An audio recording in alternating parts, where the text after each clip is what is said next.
So you all know the anatomy. I think we don't have to rehash that. I think there was a video sent out. Feel free to watch that. The main thing that's important here, we own the paper system, so not the electronic order set yet. So you'll have the paper as the physicians. That's really important to fill in, the clinical order set. It's attached to this. So if you're in Emerge and you grabbed this from the cast room cupboard, it's kind of low down on the bottom left. The clinical order set will be in here, and you get your patient coming in on a stretcher, presuming that it's unstable until we know. So they might have put them on like these awful stiff collars. Maybe some sandbags to stabilize. Maybe there's like glass going on in the back. We don't know anything yet, right? So then the ED doc will figure out what imaging is needed. And the patient, if they're awake, sometimes it makes it a little bit more complicated because they'll be mortified. They'll be told things like you might have broken your neck, like you're not allowed to move, all the things. And so they'll be in that state, and then maybe the ED doc gets some imaging done, maybe consults neurosurgery if they're not clear, and hopefully it's unstable, and then the nurse and maybe the therapist or the physician will come back to the patient and say, well, now you can move your neck and you're fine. So that's kind of hard for patients sometimes because they like go through this, what? I just broke my neck. I wasn't allowed to move a minute ago. So that's important to just communicate and explain the process of clearing the spine. So say it isn't considered stable and it is unstable, you typically would have a neurosurge involved, and heaven forbid the patient has, for some reason, the collar comes off and they roll out of position. So in that case, we're not to reposition. So we would leave them where they are, and the neurosurge, I believe on the island here it's happened before that they took them straight to surgery because it was that unstable. So definitely as a therapist, we would not reposition. If the doc did not clear the spine yet and said, oh, just put them in a collar, we can't do that. So we would put it back to the doc and say you can reposition it yourself or you can clarify with the neurosurge. So it's just kind of that. This is not where we have like risk tolerance. we consider it unstable unless it's been cleared. And that's the physician's job with the neurosurge. So I think what we should do today, good card. That's never happened before. I think we should practice just kind of getting used to the collar. So we'll put it on, take it off. I want, if each of you can do see one, do one, and then teach one, that for me would be objective achieved. If you have questions about the anatomy things, you can watch the video. A very simplistic way that I think of it, like it's not really all things that I have to keep in my brain, so I just keep it simple. If you think of the vertebrae in 3 parts, usually when there's 2 of the 3 involved, it would be unstable. Definitely C1, C2, obviously the Jefferson fractures, because of that odontoid process sitting there with the transverse ligament. If that's ruptured, typically it would be unstable, but I know the neurosurge has a very specific millimeters that they use to measure the overhang of that lateral mass of the C1, then overhanging over the C2. And I think they do an open mouth x-ray to determine that. So typically unstable if it's C1, C2 involvement, especially with the transverse ligament. Usually if it's just one of the third sections, so anterior, middle, or posterior, then it would be stable. And typically collar and kind of the, for 12 weeks don't, bend side to side, don't lift above your head for extended periods of time. Doing things in your face, typically with your elbows tucked in, don't carry, push and pull more than 5 to 10 pounds for 12 weeks until you review. So those kind of things are all in the handouts that then for us on the floor, like we teach the patients about that. The same thing with their care package, how to care for their collar, what to do, what not to do. So yeah, I think let's start with a volunteer. Pick on a name that I remember, Laura. Oh, it's you. Good. Okay.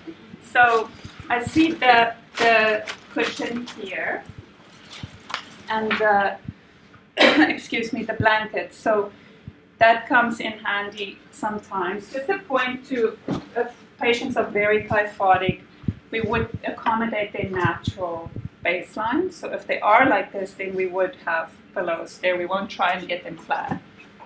But we don't usually recommend having anything. So without a pillow, just flat. You're going to be the patient. You wheeled in to emerge. The dog called Oti to come put a collar. The spine is unstable. The clinical order said it's being received.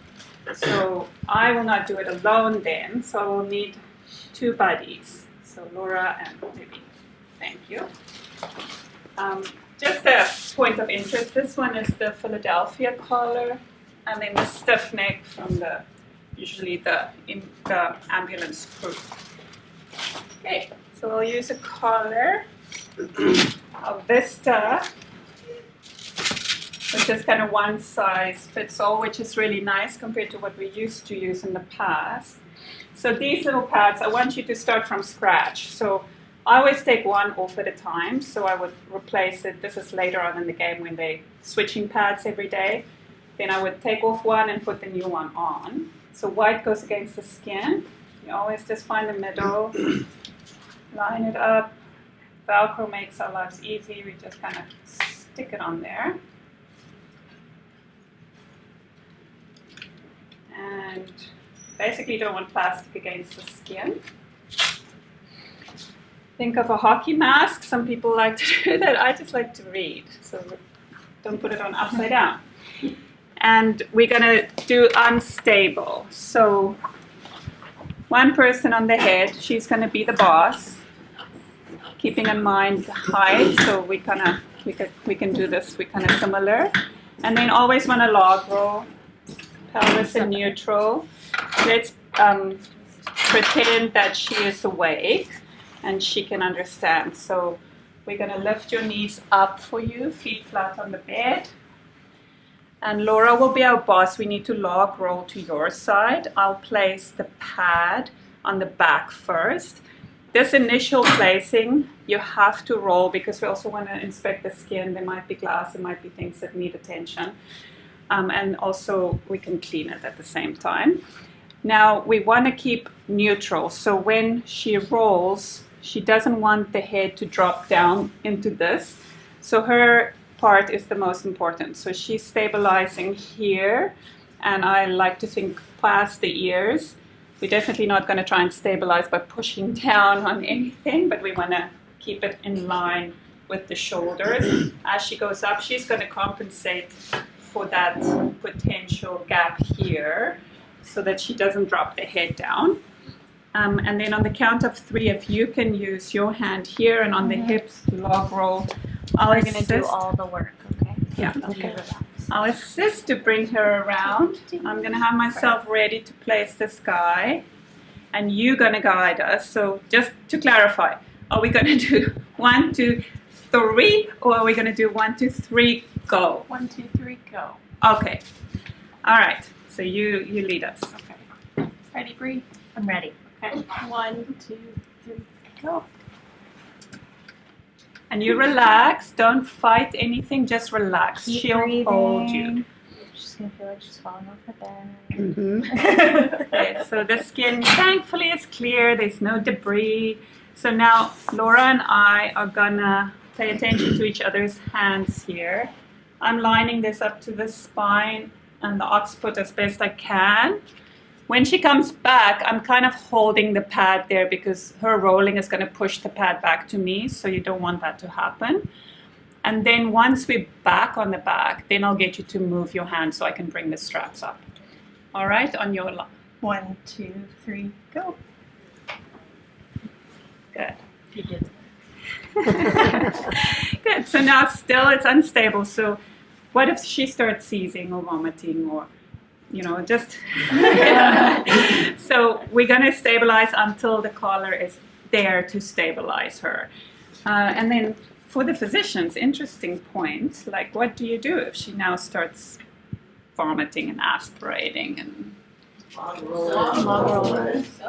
what do you do with the collar? I'm like halfway done. I don't Okay. But it's unstable, so what if, I don't know, just asking. It happened to me not long ago. Thank goodness he had a stable fracture and I could put it on in sitting, but it was here and he started coughing and spitting and clearly aspirating. I mean, it was like time for suction, and I was in the middle of putting the collar on, so I rang the bell, but the nurse was an STR, so I strapped the collar on and I just said, stay sitting like that, and I went and I called the nurse, and yes, he vomited, and he was very frail and old, but that made me think, like, what in Emerge, like, could possibly all go wrong while you're trying to do this, and if it was unstable. So this videos that's available that you can watch about the process. They kind of go over, like, bend it a little bit. I learned like this and kind of I'm stuck on that. Like the scoop is for me really important because you want to get under there. So I prefer flaring it a teeny tiny bit, getting it on there like that, and I want to get under there. So you really want to scoop into her and then come up. You're aiming for a flush with the chin. Now I'm going to bend these guys. And you don't want to get the padding all twisted. So here I'm bending it right in. It just came off. Don't move. I'm bending it right in the back of her neck there, and I'm making sure that none of the padding is overlapping. I'm going nice and tight. Same here. So there you can see the padding is folded. So we just always, that happens all the time. So she's not flush at the moment, so I'm gonna go in here a little bit, tuck in, and bring it up. Okay, so your thumb can go in here to help with that maneuver. If she now is struggling to swallow, of course you're gonna do can you swallow for me, can you say? If she can't, a good thing to do is to kind of pivot this up. So you would loosen this and you will pivot this point up towards the ear. And that way it pivots it away from here. Yeah.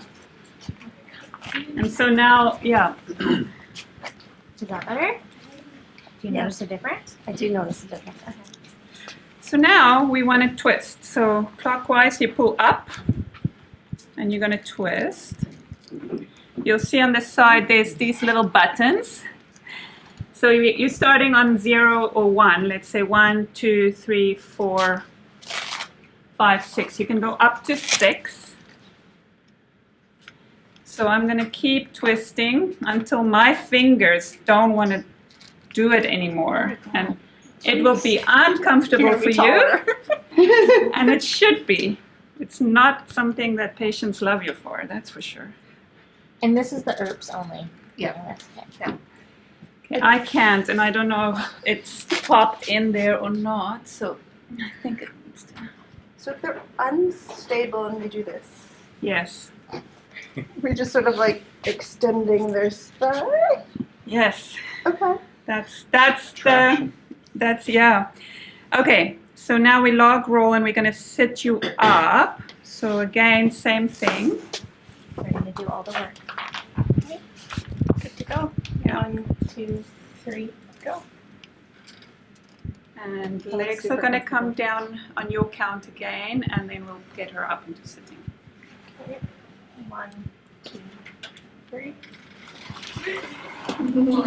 Whoa. And away she goes. And she will feel very uncomfortable and It's dizzy not and comfy, disoriented at this point. right? Yeah, and now usually you will you will try and go up one more. Really? Oh my god.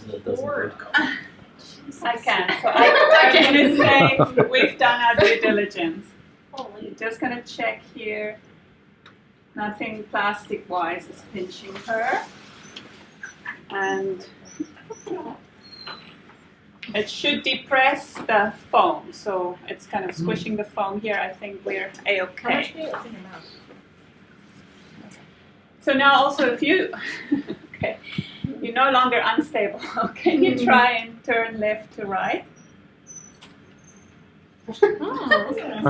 So yeah, it's not a rigid, it's not considered a rigid means of immobilizing the spine. It's kind of, you know, it's blocking the extremes, which is what we want. And it's kind of hanging this part here on 4 points so that the inside, the spine is not going to be subjected to extremes. Okay. So then to take it off, you will do the same thing. So let's get you back in Do you line. need the bed down a bit? I think she does. I think I'm gonna slide. Okay, so we're gonna log roll you, hands like that. You can receive her head then. Yeah. Knees are gonna be bent. Your heels are gonna come up on the bed. And then onto your back. Okay. 1, 2, 3. Good. All right. Yeah. Yeah. 1, 2, 3. Oh, good. This is such a weird experience. It's very weird, and I think if we had to wear it for 3 months, we would be miserable. I don't know. You guys know Jill, the physio. She had surgery, and she said it's just crazy how once you take it off, her balance was so affected. Like she's an avid hiker, but she was in the ditch. Her friends picked her up from this side. She was falling both ways because she says, you can imagine your balance center is just limited for 3 months, and then it's kind of a little bit off when you're allowed to use it again. Okay, so taking it off, we're gonna do the straps. You can do that one. And now again, we're gonna change these pads out. So I'm going to leave this for the next person. And then we're not inspecting the skin every time. We've fitted it now. We have it set to the patient's setting. So she's never going to change this now. This is going to be hers. And so for changing the pads, I think depressing the mattress down and sliding it out is the least disruption. Then you're going to change this. Wash it, put a dry one on. You can wash the skin, make sure it's really dry. To put it back on and lying then, you want to either, some people do this as practice, they lift up the head, they slide this under. And it does make your life easier. I think if you can depress the mattress, it's best not to.